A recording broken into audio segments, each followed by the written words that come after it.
Bersatulah Indonesia, jangan pernah terpecah belah.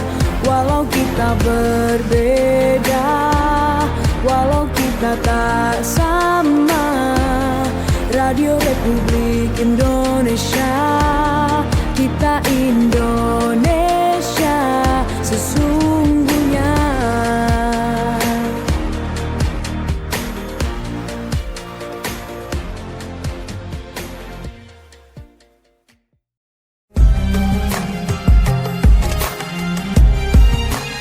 Mutiara Pagi Pro 1.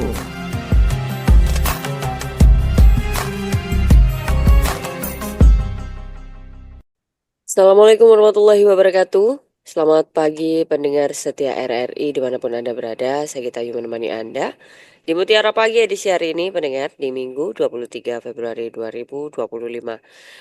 Seperti biasa pendengar, kita selama kurang lebih berapa waktu ke depan akan mendengarkan ceramah tausiah dari narasumber kita pada pagi hari ini, yaitu Ustadz Ahmad Hudzaifah, penyuluh agama kantor Kemenak Sumeneb, dan kita akan ngobrol terkait dengan 5 karakter mutakin sesuai Quran Surah Al-Imran ayat 133 sampai 136. Kita sudah tersambung bersama Ustadz Hudzaifah melalui Zoom. Assalamualaikum Ustadz Hudzaifah. Waalaikumsalam warahmatullahi wabarakatuh. Ya, kabar baik hari ini pasti Ustadz ya. Alhamdulillah baik Mbak. Mudah-mudahan Mbak kita juga begitu dan para pemirsa kaum muslimin. Amin, amin, insya Allah. Baik, mendengar nanti saya juga undang Anda yang ingin berdialog ya di 3 jalur telepon kami. 665 396 662 317 kode area 0328 atau 081133455101. Kita penasaran 5 karakter mutakin ini seperti apa nih, akan dijelaskan oleh Ustadz Hudzaifah. Silakan sebagai mukadimah pagi hari ini Ustadz Hudzaifah. Ya. Bismillahirrahmanirrahim. Alhamdulillahirabbil alamin. Allahumma shalli ala sayyidina Muhammad wa ala alihi wa ashabihi ajma'in. Rabbi shrah li sadri wa yassir li amri wahlul 'uqdatam min lisani yafqahu qawli. Amma ba'du. Kaum muslimin yang dirahmati Allah, sebagaimana kita maklumi bersama bahwa sebentar lagi kita akan memasuki bulan Ramadan, yang tujuan dari puasa Ramadan itu adalah membentuk pribadi muttaqin, menjadi orang-orang yang bertakwa. Nah, oleh karena itu, mungkin dari berbagai macam ayat-ayat di dalam Al-Quran banyak sekali digambarkan tentang ciri-ciri orang bertakwa itu. Nah, satu di antaranya adalah di Quran surat Ali Imran ayat 133 sampai 136 yang kemudian nanti akan kita sampaikan pada kesempatan yang berbahagia. Di Quran surat Ali Imran 133 di ayat yang pertama, ketika memberikan gambaran ajakan Allah Subhanahu wa taala yang pertama, wasari'u ila maghfiratin min rabbikum wa jannatin arduha samawati wal ard uiddat lil muttaqin. Jadi Allah Subhanahu wa taala mengajak kita untuk bersegera menuju ampunan Allah dan surga yang luasnya seperti luas langit dan bumi, dan disediakan untuk orang-orang bertakwa. Nah, jadi di Quran surat Ali Imran 133 itu disampaikan kita agar kemudian berkompetitif, ya, berlomba, ayo segera gitu kan.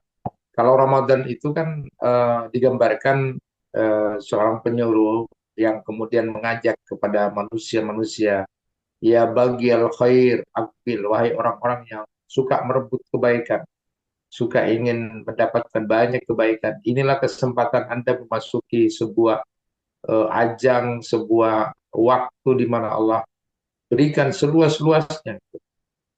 Waya bagi syarri aksir, dan bagi orang-orang yang suka berbuat yang tidak baik atau berbuat maksiat, berhentilah, stoplah. Hari ini adalah waktu untuk pertobatan yang luar biasa diberikan. Itu nanti di bulan Ramadan. Nah, Di sini disebutkan di dalam ayat 133 surat Ali Imran ini, kita disuruh bersegera. Jadi kata para ulama, tidak cukup kita hanya mengerjakan yang wajib, tapi juga lalu kemudian misalnya mengabaikan yang sunnah, tidak boleh begitu. Jadi di samping yang wajib kita kemudian lakukan yang sunnah, sunnah, lalu kemudian di samping kita menjauhi yang haram, juga hal-hal yang kemudian makruh yang tidak disukai itu ditinggalkan. Begitupun dalam hal-hal yang halal atau mubah, jangan berlebih-lebihan. Jadi itu bagian dari kesegeraan kita untuk menuju pertobatan, untuk menuju ampunan Allah dan menuju surga yang luasnya seluas langit dan bumi, dan itu disediakan bagi orang-orang yang bertakwa atau akan diperuntukkan untuk orang-orang yang bertakwa. Lalu kemudian ada perintah di situ, katanya Syekh Yusuf Qaradawi itu dalam kitab At-Tariq Ilallah itu, beliau menyatakan bahwa di situ ada perintah untuk bersegera. Jadi jangan menunda-nunda, jangan menunda-nunda. Karena itu dalam bahasa ada saufa, itu adalah menunda. Sampai ada ulama yang menyebutkan bahwa nanti di neraka itu adalah ada orang yang musawwifun. Musawwifun itu adalah orang yang selama di dunia suka menunda-nunda kebaikan. Nah, itu juga eh, sempat kemudian nanti masuk neraka, mampir. Walaupun itu orangnya berbuat baik, karena dia suka menunda-nunda itu. Maka di situ ada perintahnya adalah wasari'u, bersegeralah. Jadi di sisi lain kita disuruh untuk berlomba, untuk segera menuju ampunan Allah dan menuju hadiah surga yang luasnya seperti langit dan bumi itu. Di sisi lain juga perintah untuk tidak boleh kemudian kita menunda-nunda untuk melakukan sebuah pertobatan atau melakukan sebuah kebaikan. Nah, setelah di ayat itu yang Allah memerintahkan kita untuk bersegera dan akan diberikan ampunan dan surga yang seluas langit dan bumi. Dan itu ternyata disediakan, diperuntukkan untuk orang-orang yang bertakwa. Nah, lalu kemudian Allah Subhanahu wa taala menyebutkan siapa orang-orang yang bertakwa itu. Lalu kemudian disebutkan alladzina yunfiquna fis sarra'i wad dharra wal kadhiminal ghaidh wal 'afina 'anil nas wallahu yuhibbul muhsinin. Ini di ayat 134 ini disebutkan eh, pertama adalah cirinya orang bertakwa itu dia suka berinfak, ya, waktu dalam keadaan lapang maupun dalam keadaan sempit. Ya, walaupun kita ini akan menjadi kajian yang menarik bahwa mungkin orang bicara bahwa yang namanya orang berinfak itu tentu dalam kondisi lapang. Kalau kondisi sempit mungkin ya mikir-mikir gitu kan, ada keraguan dan sebagainya. Tetapi orang yang bertakwa itu dia sudah punya sebuah habit, ya, kebiasaan bahwa dia suka berinfak. Jangankan dalam keadaan lapang, dalam keadaan sempit pun bagi dia pikirannya adalah bahwa nilai harta yang sesungguhnya itu adalah apa yang diberikan pada orang lain. Makanya sampai kemudian dia sangat menjauhi karakter menjadi orang bakhil atau menjadi orang yang pelit itu. Di dalam Al-Quran disebutkan wa mayyuka suhha nafsi fa ulaika humul muflihun. Siapa orang yang kemudian bisa terjaga dirinya dari kebahilan, ya, dia terjaga dirinya dari mental pelit itu atau perilaku pelit itu, maka dia adalah sesungguhnya orang-orang yang beruntung.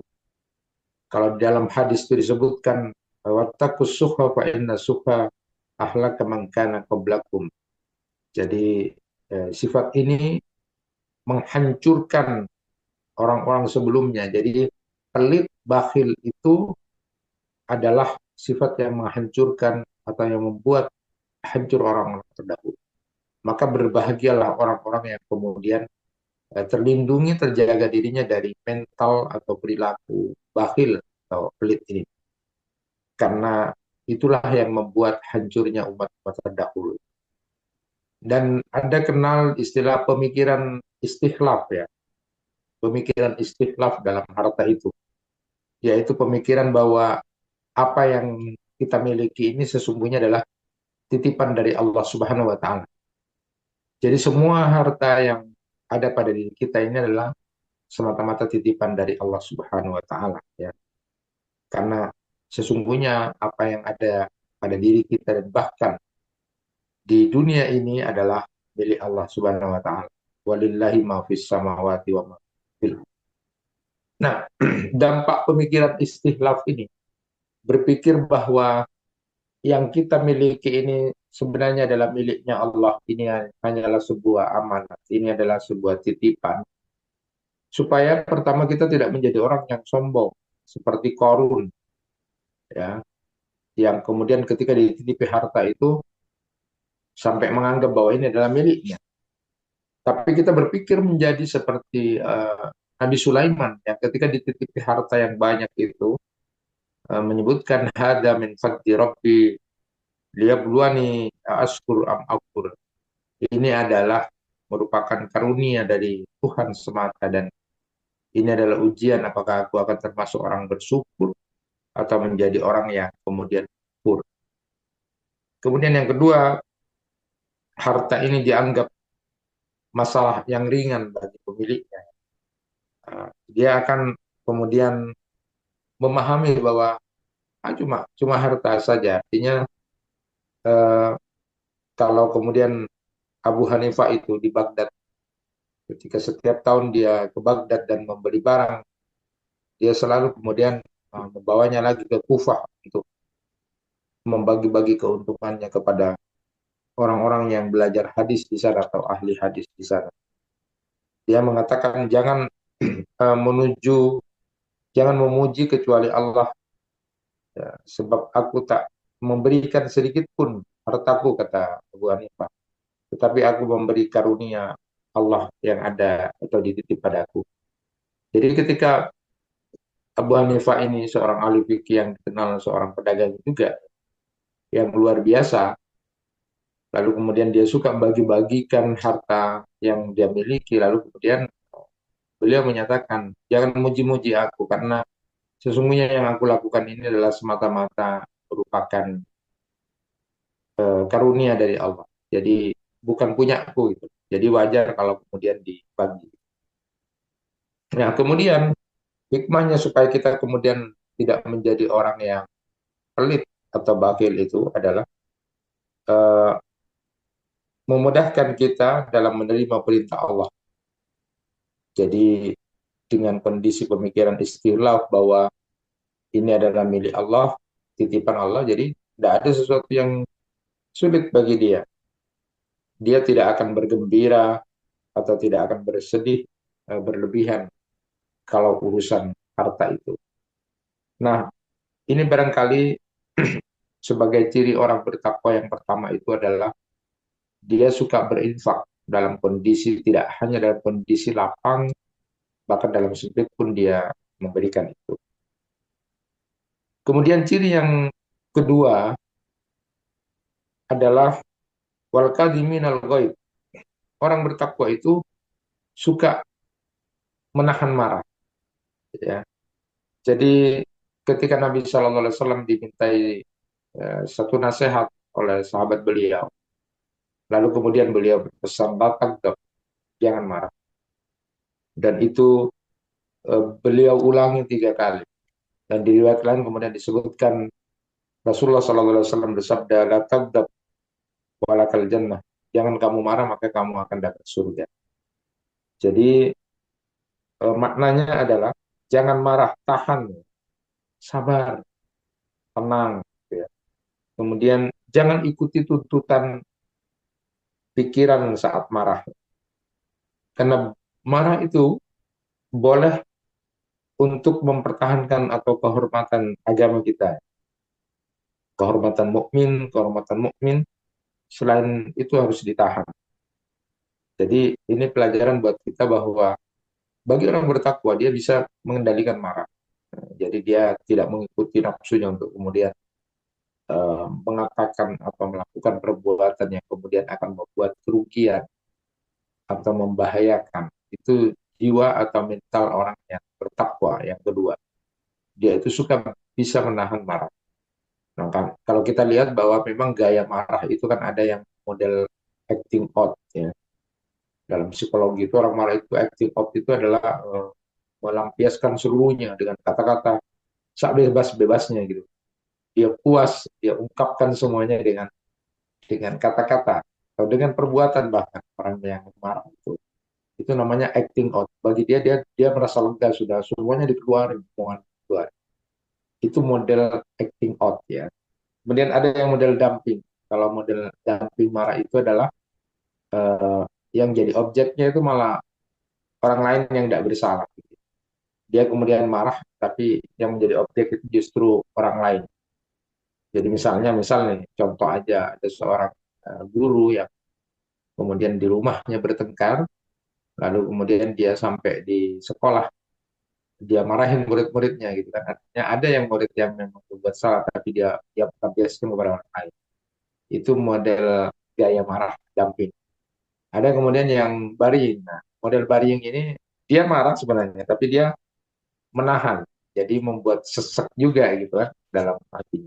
Nah, bagaimana Islam mengatur itu tentu sudah kita paham bahwa kalau Rasulullah SAW sudah menyampaikan tadi, orang bertakwa itu bisa menahan. Jadi kendalikan itu minimal, kalaupun marah tidak sampai kemudian keluar banyak kata-kata yang tidak baik atau kemudian hal-hal yang tidak berguna disampaikan. Apalagi kemudian mulut ini berupa kebun binatang gitu kan.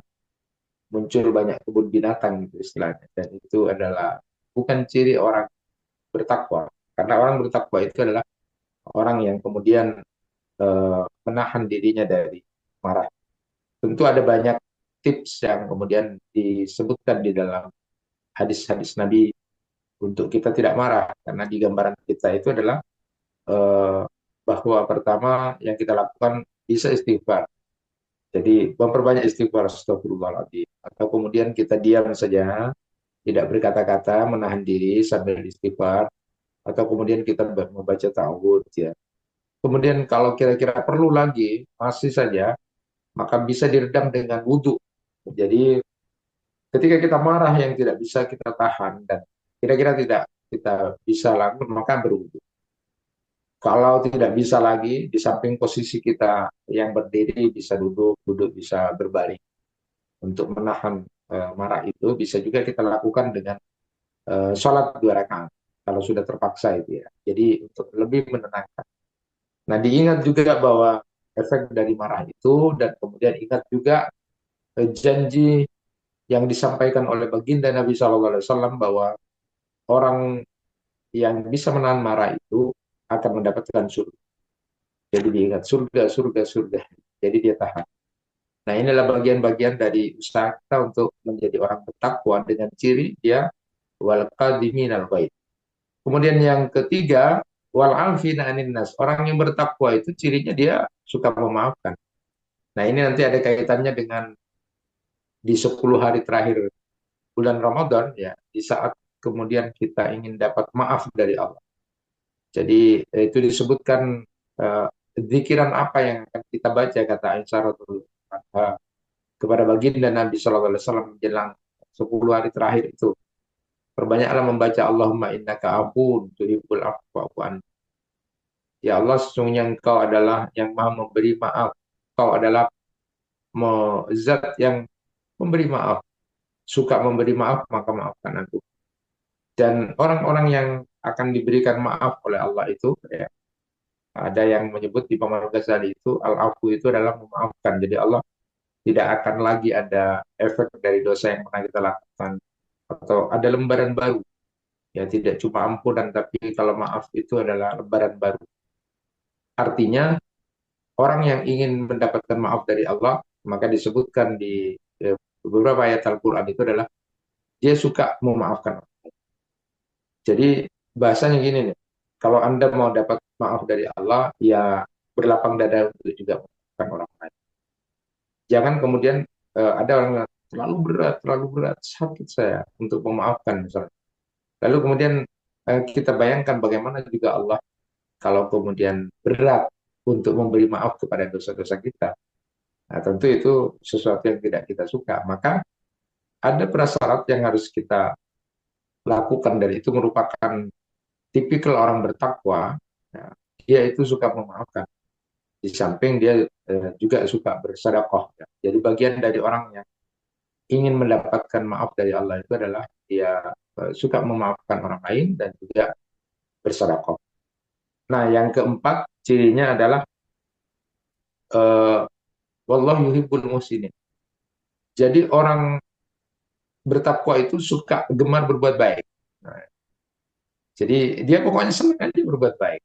Nah, tentu lawan dari itu adalah uh, mafhum mukhalafahnya bahwa orang bertakwa itu sangat tidak suka berbuat jelek, sangat tidak suka buat provokasi, sangat tidak suka melakukan hal-hal yang tidak pantas, sangat tidak suka melakukan hal-hal yang tidak etis, sangat tidak suka melakukan hal-hal yang tidak benar. Jadi orang bertakwa itu jadinya dia gemar melakukan kebaikan, senang membantu, senang menolong, senang melakukan hal-hal yang baik, dan itu adalah merupakan ciri orang yang bertakwa. Baru kemudian ciri yang kelima itu adalah disebutkan di ayat berikutnya bahwa waladina idza fa'alu fahisatan aw dzalamu anfusahum dzakarullah fastaghfiru lidzunubihim wa may yaghfiru dzunuba illallah wa lam yusirru ala ma anu wa hum ya'lamun. Jadi disebutkan di situ ciri orang yang bertakwa itu ada kaitannya dengan berbuat salah. Jadi menjadi orang bertakwa bukan berarti dia tidak berbuat salah atau dosa, ya. Jadi menjadi orang bertakwa bukan berarti dia maksum. Maka ada ulama yang kemudian menyebutkan bahwa kita ini tidak diperintah untuk maksum. Kita tidak diperintah untuk kemudian tidak pernah berbuat salah dan dosa, tapi kita diperintah untuk bertobat. Itu artinya bahwa manusia itu kemungkinan akan berbuat salah dan dosa itu ada. Dan bahwa kemudian Allah itu Maha Ghaffar, Maha Ghafur, Maha Tawwab, Maha Afuw itu adalah bagian dari bukti bahwa seorang hamba pun akan diterima taubatnya.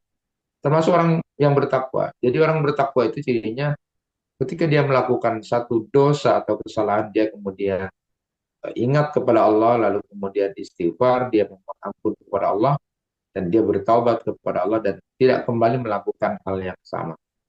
Jadi itulah 5 ciri orang yang bertakwa di dalam Al-Quran surat Al-Imran ayat 133 sampai 136 yang digambarkan oleh Allah Subhanahu wa taala bahwa orang yang bertakwa itu orang yang suka berinfak baik dalam keadaan lapang maupun dalam keadaan sempit.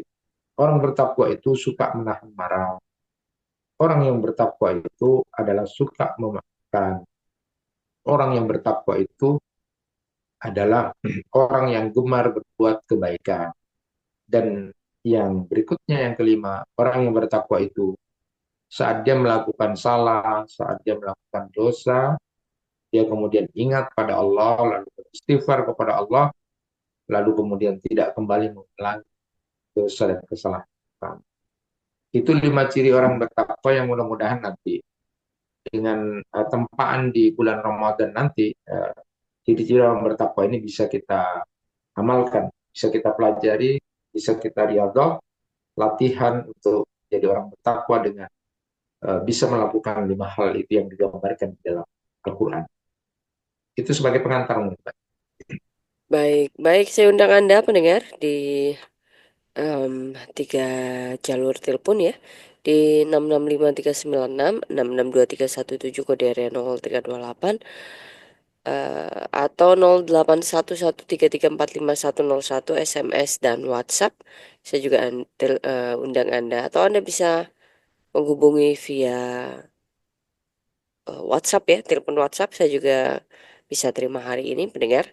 Tadi sudah dijelaskan oleh Ustadz Hudzaifah 5 ciri orang ini ya dengan karakter mutakin menurut Quran surah Al Imran ayat 133 sampai 136. Nah, tadi salah satunya adalah orang yang bisa mengendalikan marah, itu ciri yang kedua ya Ustadz Hudzaifah ya. Ya.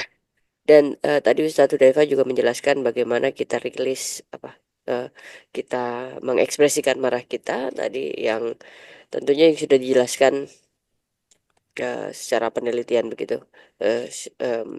Kadang kita suka ini ya langsung melampiaskan amarah, kemudian kita tahan dan lain sebagainya. Narasi yang selalu disematkan di otak kita gitu ya Ustaz. Ketika kita marah itu sah-sah saja dikeluarkan gitu. Namun ada beberapa cara. Kadang justru kalau kalau kita menilik perkembangan iptek ya, ilmu teknologi, bahkan di beberapa kantor itu menyiapkan ruangan khusus untuk teriak gitu katanya, mengeluarkan marah. Nah, narasi-narasi ini yang seringkali membuat kita yakin bahwa sah-sah saja marah gitu. Padahal kata Ustadz Ahmad Hudzaifah tadi mengatakan ya kita harus sabar, dan itu ada beberapa cara yang sudah dijelaskan oleh Islam. Duduk, tidur, kemudian berwudhu ya. Kalau misalnya sudah tidak bisa dikendalikan. Nah, kira-kira Ustadz, menurut Ustadz Hudzaifah, ini kita sebagai seorang Muslim boleh nggak sebenarnya kalau untuk mengekspresikan marah kita eh, karena biar ndak imbas begitu ke diri kita sendiri kaitannya dengan kesehatan, nih, Ustadz. Ya, jadi memang ada banyak penelitian kalau dari sisi kesehatan orang yang Ya. kemudian suka marah itu akan punya efek yang tidak bagus ya Hmm, hmm, dalam eh, karena bisa darah tinggi, ya. bisa kemudian jantung juga kena dan sebagainya. Jadi memang Islam sudah mendesain bahwa tubuh kita akan menjadi sehat itu.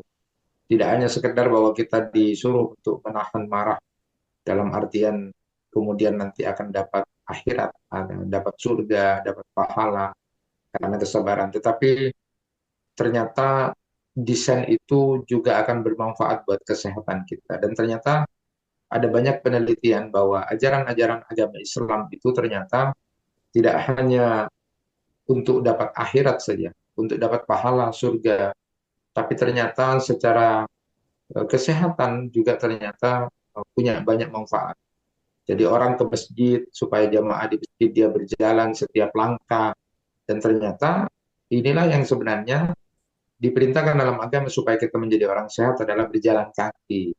Jadi kalau ada sahabat yang rumahnya agak jauh itu sampai mau pindah, kata Rasulullah SAW, tidak usah, tidak apa-apa. Dan ternyata disitulah kesehatan. Sehingga pun orang sekarang eh, menganjurkan untuk jadi sehat itu berjalan kaki misalnya. Nah bayangkan kalau itu 5 kali dalam sehari, termasuk juga marah ya. Jadi agama itu memang memberikan pahala kepada orang-orang yang kemudian bisa bersabar, Hmm, bisa menahan diri. Menahan diri itu bukan berarti tidak marah. ya. Orang boleh marah sih, ya. Tetapi yang dimaksud itu adalah ditahan, dikendalikan. Nah, apa yang dimaksud ditahan dan dikendalikan supaya kemudian tidak muncul omongan-omongan yang Menyakitkan ya. deskripsikan kemarahan gitu, Hmm, hmm, puas gitu kan, hmm, lega sekarang di keluar, kamu dulu yang ini sekarang. Atau kemudian yang itu nanti orang yang nggak tahu jadi tahu. hmm. Kira-kira kita marah dan itulah akhirnya baru menyesal. Ya kenapa dulu aku marah gitu ya sampai orang menyesal. Baru penyesalan itu muncul. Maka orang secara manusiawi tabiat manusia marah kalau dia diinjak, Ya. dia dijelekin, itu secara manusiawi. Tapi kemudian kita disuruh untuk bersabar, mengendalikan. Jadi jangan sampai nah, kemudian teknis tadi kalau misalnya disediakan itu sah-sah saja dan boleh. Bahkan saya kemarin tuh memberikan contoh nih kalau orang Jepang nih, Hmm, istrinya yang marah sama suaminya yang dikabarin begini segala macam, ya sebelum suaminya pulang foto suaminya kemudian dimarah-marahi terus dipukul terus digini segala macam. Setelah oke. itu suaminya datang, Selesai dia gitu sudah ya, puas beres. tadi marah sama nih. Itu teknis aja dan itu yang terpenting adalah ya itu tadi sudah ada semacam ekspresi untuk mengeluarkan. Tetapi secara agama memang yang terpenting itu kita kalau urusan pribadi itu yang justru ditahan, dikendalikan marahnya. Tapi kalau urusan agama, Hmm, urusan kehormatan seorang muslim, ya. kehormatan seorang muslimah, kayak dulu kan ada di zaman Rasulullah itu ada muslimah yang dilecehkan. Jadi Hmm, ketika dia pakai cadar harus dilecehkan oleh orang-orang yang dia didatangi oleh kaum muslimin. hmm, Jadi marah itu kalau pribadi urusan kita di dicela, dihina itu ya santai. Hmm. Tapi kalau urusan agama, urusan kehormatan sesama kaum muslimin ya kita bela.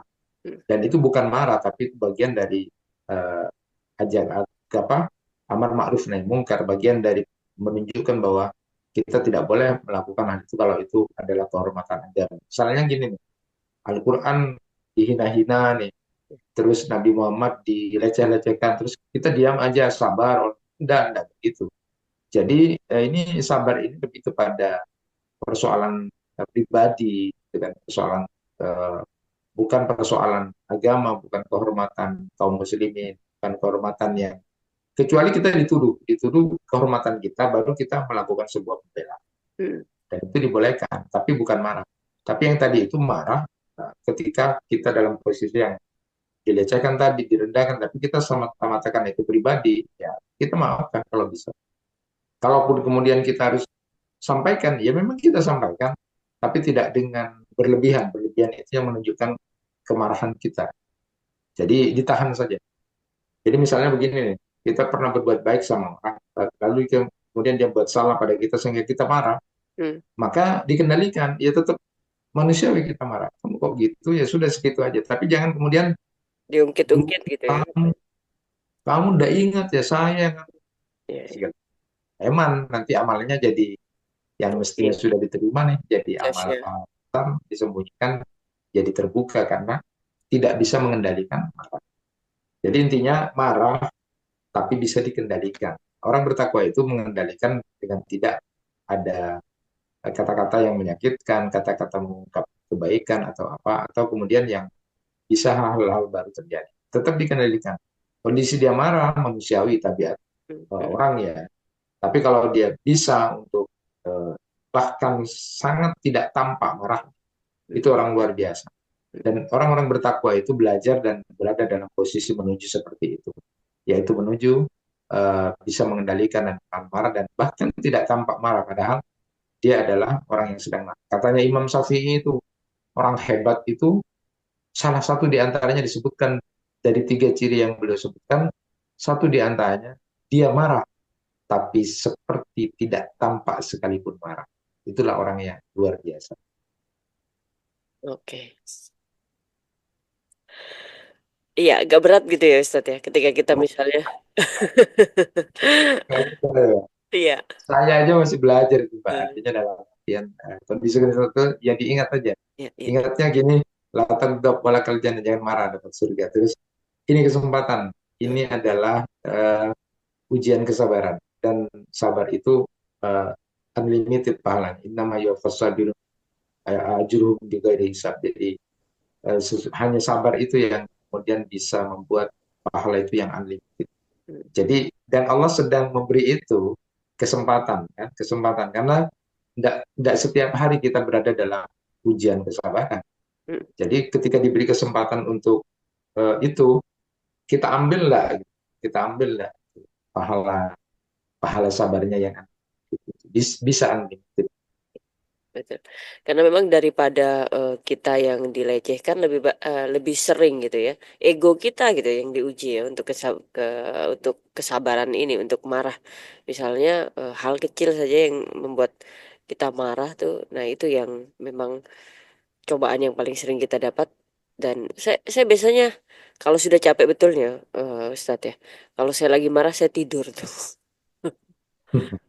Ya boleh itu teknis saja dan itu Ya. adalah istirahat terbaik ya. Jadi istilahnya itu bukan tidur tapi berbaring. Artinya posisi kalau orang marah itu bisa melakukan ketika berdiri. Nah, ketika duduk itu mungkin agak lebih tenang. Kalau masih tidak bisa dibuat rebahan dan itu istilahnya tidur. Dibuat tidur itu bagian teknis berbaring kita sehingga kemudian dilanjutkan dengan istirahat sekalian. Itu adalah teknis yang memang digambarkan oleh Nabi. Jadi kalau tidak bisa duduk, setelah berdiri duduk, kalau tidak bisa berbaring. Nah, kalau sudah bisa berbaring dengan meneruskan tidur itu bagian dari teknis kita menahan marah itu ya. Kalau kita memang sedang tidak berhalangan atau mungkin puncak banget ya bisa dengan wudhu dan sholat gitu kan. Insya Allah dengan ketenangan dari sholat itu nanti. Jadi memang tergantung kondisi marahnya sih. Ya. Artinya persoalannya seberapa berat gitu kan. Kalau berat banget maka mungkin tips-tips yang disampaikan di dalam agama itu bisa kita lakukan seluruhnya atau kemudian kita lakukan sepenuhnya sehingga bisa mengendalikan kita. Tapi kalau urusan-urusan kecil artinya tingkat kemarahan kita sebenarnya tidak sangat membuat mental kita jatuh atau emosi banget ya. Ya sekedar hanya ya ingat bahwa itu dalam surga. Oke, baik. Karena memang biasanya kalau saya selalu introspeksi gitu ya dari teknis saya marah gitu ya Ustadz ya, karena memang wah kita manusia dengan ketidaksempurnaan ya Ustadz. Satu kali bisa nahan ya kadang ya Ustadz ya. Kemudian satu kali bisa kita tahan, kita lakukan gitu terapi-terapi yang sesuai gitu dengan karakter kita. Kemudian nanti dilakukan hal yang sama lagi gitu, kemarahan ini ya, eh, a- a- a- em, perilaku itu terjadi lagi, kemudian kita marah lagi, akhirnya ketumpuk nih yang kemarin nih Ustaz. Wah, ini dia Ya, juga gitu itu kan tesisnya bisa gitu. Kemarin kamu sudah begini begini lagi nih gitu. Nah ini kadang, wah ini diomongin nggak ya, diomongin nggak ya, sampai akhirnya kita berpikir ini kayaknya memang harus dikasih tahu deh gitu, di apa dinasehati juga deh supaya tidak seperti ini, supaya kita jalan dua-duanya enak gitu. Jadi tidak marah lagi, dia tidak mengulangi hal yang sama. Kadang teknisnya begitu deh Ustaz. Diputar-putar lagi dan dipikir, saya marah nggak ya? Marah nggak ya gitu. Harus dipikir tuh kadang gitu. Karena memang mungkin karena usia gitu ya Ustaz ya. Kita juga akhirnya marah itu mengeluarkan energi gitu. Kita juga capek sebenarnya yang mau marah ya Ustaz. ya, betul. Jadi itu memang memancing emosi bahasanya, Hmm. memancing emosi. Nah, saya cuma teringat dengan kisah dan ini memang tidak sederhana. Saya bolak-balik membaca kisah ini dan terus menalar gitu ya. Hmm. Jadi ternyata Nabi pernah bersama Abu Bakar kan gitu kan. Nabi bersama Abu Bakar dan itu sudah cerita masyhur.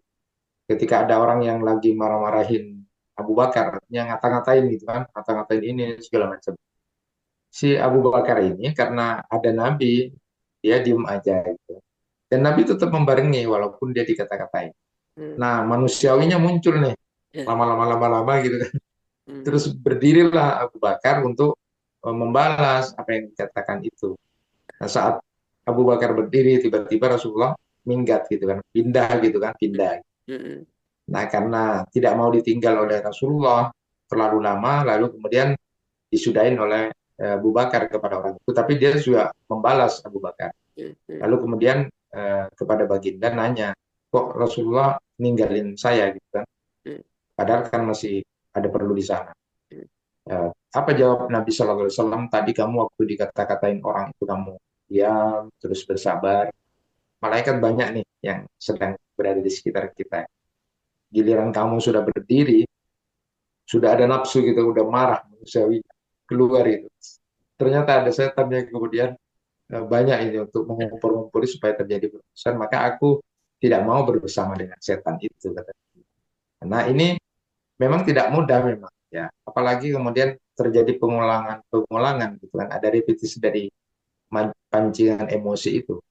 Maka mungkin mungkin kita juga ikat kesabaran kita, kita kuatkan kesabaran kita kuatkan emosi kita. Nanti kita cari strategi dan teknis bagaimana memberikan pelajaran kepada dia yang sifatnya memang betul-betul memberi pelajaran, tidak marah. Ya, kita cari saja dengan mungkin dibalas dengan senyum. Allah, astagfirullah kali. Hmm. Astagfirullah, kamu lanjutkan begitu, gitu kan? Bahasa kita kan. Kamu lanjutkan luar biasa ini. Ini luar biasa kesempatan untuk mencoba mengendalikan emosi saya dan bagian dari surga itu. Ya kita tambah ya bahasanya kan gini. Ada kadang-kadang orang memancing emosi itu supaya kita memang dibuat kita supaya ngomong, Ya. dibuat supaya kita marah, Ya. sehingga dia kemudian menggagalkan kebaikan dan pahala dari kita. Dan itu memang pancingan setan begitu. Tapi kalau kemudian kita dibuat lagi dengan senyum, dengan, wih, lebih besar lagi, diguyonin juga, wih, maka dia akan jadi, sudah dipancing berapa kali kok, malah tambah senyum dia. Jadi ini kan masalah Tapi ini memang tidak mudah. Memang kondisi kita juga harus sehat. Artinya mental kita juga harus berada dalam kondisi mental yang sehat. Karena kalau mental kita sehat, mengendalikan marah itu bisa lebih logis gitu kan. Tapi ketika mental kita sedang ada masalah, sedang ini, lalu kemudian ada lagi persoalan yang biasanya bisa berakibat kita menjadi tidak terkendali.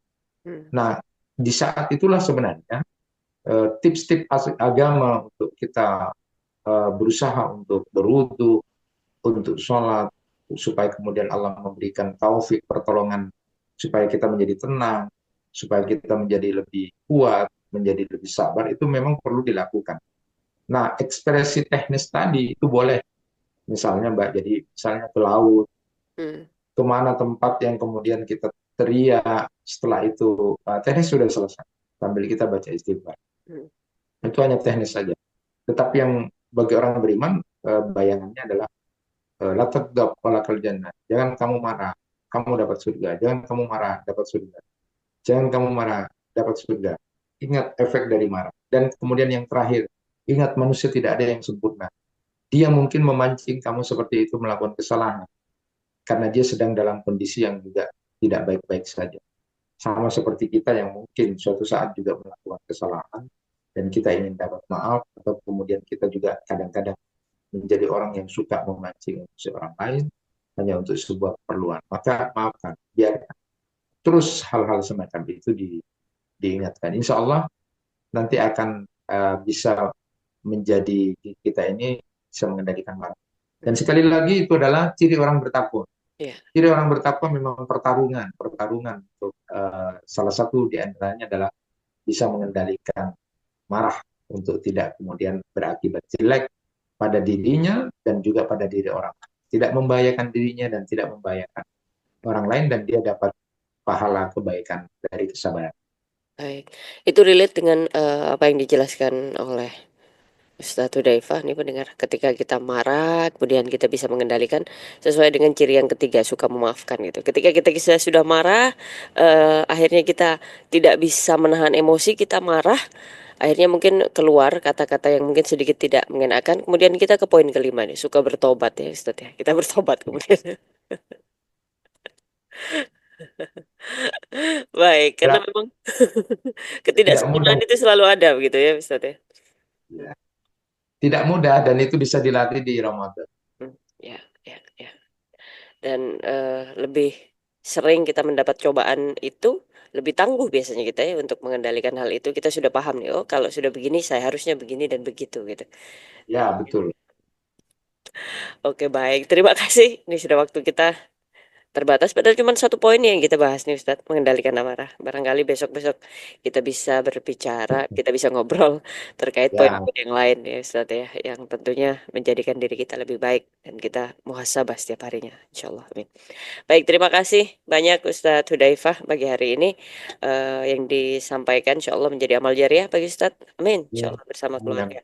Selamat berakhir pekan di hari Minggu ini, Ustadz. Selamat berbahagia bersama keluarga di rumah. Saya Gita Ayu Ya, pamit. insya Allah. Assalamualaikum warahmatullahi wabarakatuh. Mutiara Pagi Pro 1.